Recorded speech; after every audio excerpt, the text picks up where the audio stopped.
Our kids are less cognitively capable than we were at their age. Since we've been standardizing and measuring cognitive development since the late 1800s, every generation has outperformed their parents, and that's exactly what we want. We want sharper kids.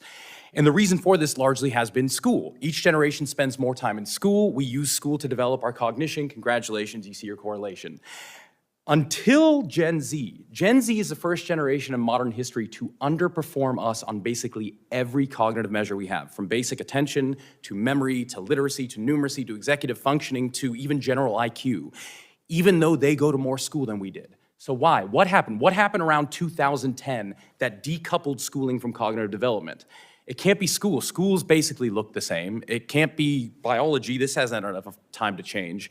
The answer appears to be the tools we are using within schools to drive that learning.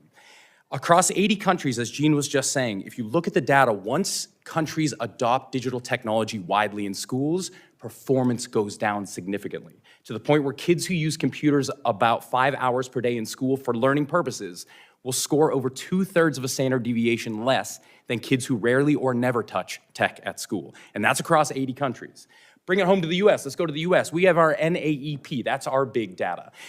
Take any state, and here's a fun experiment you can try. Take any state NAEP data, compare that to when that state adopted one-to-one technology widely, and watch what happens. In 2022, a lab in Munich did something that I've been wanting to see. They gave 60 people a cognitive test, then sent them away for a 10-minute break, and then tested them again. Now, the difference was the break. Some people just sat there, some scrolled on Twitter, some watched a normal YouTube video, and some went on TikTok. So whose brain changed during that time?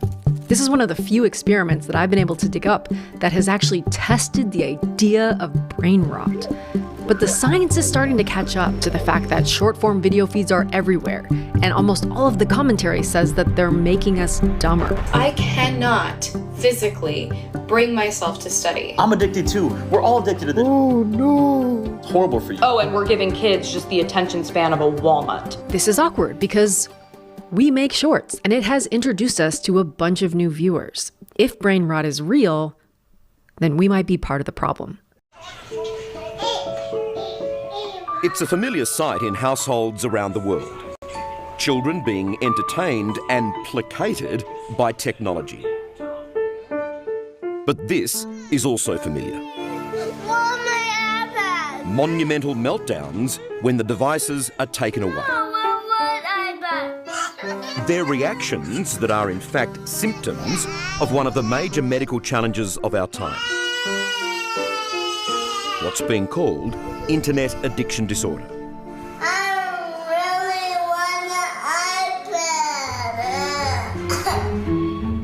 And it has mental health experts worried about children and their parents' actions. So many of us, myself included, keep it real, have spent too much time this past year in the digital space, whether it's Zoom calls for school or work or to catch up with loved ones, or maybe even binging on our favorite shows during lockdowns. We're all watching screens a lot more. But what is all of this screen time doing to our brains? And could the impacts be long-lasting, especially for kids? ABC's Rena Roy reports. These days, screen time seems to be all the time. Non-stop stimulation in an infinite virtual playground. What's up, hey, how you doing, man? Everything has been kind of transformed to this 2D world. Our brains on screens, it's an addiction. The most susceptible among us, kids.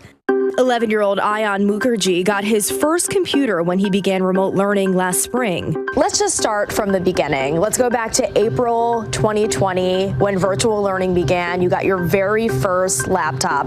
What was that like? I mean, it was very exciting because I usually had to share devices with people in my family. But he says in just a matter of days, things were getting out of hand. I started with a couple of videos, then I started watching more and more. I watched every free moment I had, and day and night. And it turns out our brains are wired to keep watching. Binging activates the reward center found in the midbrain, where dopamine is released and sent to our nucleus accumbens in the basal ganglia. It taps into the more survival and pleasure-based centers of the brain, driving us to watch that next episode or just one more video from a creator we love on YouTube.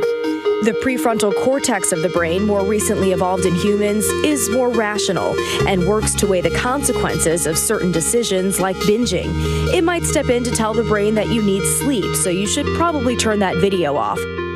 It's a constant battle between immediate pleasure and self-control, making us pretty exhausted. Dr. Heather Berlin, a neuroscientist and clinical psychologist, says it's taking a toll, particularly on kids. Parents, raise your hand if you have a hard time putting down these devices. Yeah, social media networks take advantage of our brain's wiring in order to get us online more frequently and to keep us there longer and longer. And those techniques work on our kids as well, though for their brains, these bad habits can be even harder to break.